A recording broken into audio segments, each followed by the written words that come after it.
Packers defensive coordinator Mike Pettine committed a fireable offense at the end of the first half of the 2020-2021 NFC Championship game. I know all Packers fans have already seen the play at least one time too many, but every single time you watch it, you see something more and more frustrating.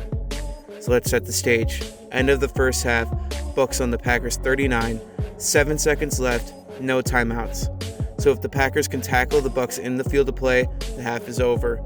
And with 7 seconds left, the Bucs can realistically only do two things: a quick out to set up a field goal, or go deep and go for the end zone. And don't forget, the Packers are facing a coach who lives by the phrase, no risk it, no biscuit. Gee, wonder what they're going to do in this spot. Brady goes for the deep shot. He's got a touchdown! Scotty Miller! So what play does defensive coordinator Mike Pettine draw up? Man-to-man across the board with a single high safety and a four-man pass rush. Kevin King, a long, slower corner who had already been blown by earlier in this game, matched up man-to-man on a short speedster in Scotty Miller, who only makes big plays. The single high safety backing up Kevin King, that would be Packers' third safety, Will Redmond.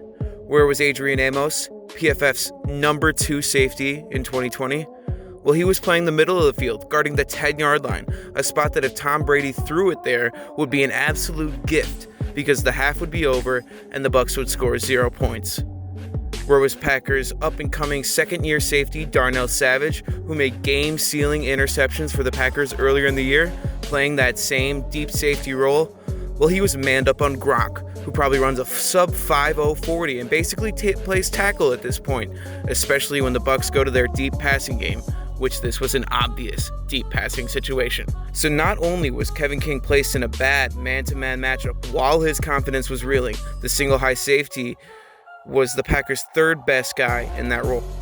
And the Packers had 3 guys in no man's land, 2 of them being our best deep sideline-to-sideline coverage guys, and the third being Chris Barnes, who I guess was going to stop the Tom Brady scramble for 40 yards.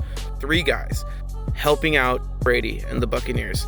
The one thing that cannot happen in this spot is to let the offensive player get behind the defense, and it almost seemed like that's what Mike Pettine schemed up.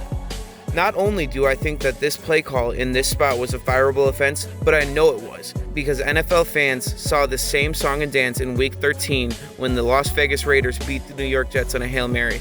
Raiders had the ball with 12 seconds left at the Jets' 46, no timeouts. Tackle the ball infield, it's game over. Defensive coordinator Greg Williams dialed up the blitz, left his corner on an island against a much faster receiver with no help over the top, and the result was not shocking. Now, I know it wasn't the same play call, but the level of ineptitude is definitely the same. When Williams dialed up the blitz, he left 7 guys to rush the passer and 1 player in no man's land. Pettine's play call had 4 guys rushing the passer, 3 players in no man's land, guarding nothing, and 1 player in an impossible spot to stop a Tom Brady laser. You could at least make the argument that Greg Williams was trying to accomplish something and create pressure. What was Mike Pettine doing? Greg Williams was fired the day after this play, and the Jets were legitimately accused of trying to lose this game. It's been over 24 hours and no news has come out about Mike Pettine's future in Green Bay. I know I'm not the first Packers fan to ask for Mike Pettine to be fired, and I won't be the last. In fact, I know there's a couple IGs dedicated to it, but I'll leave you guys with this one last fact. Nobody has ever won the NFC Championship game, and I'm going all the way back to 1933 when the NFC Championship game was the NFL Championship game. And I repeat this, nobody has ever won the NFC Championship game while surrendering more than 30 points. And in the Packers' last 3 NFC Championship games, their opponents are averaging 37.3 points. Mike Pettine is not going to get the job done, and the Packers need to move on quickly.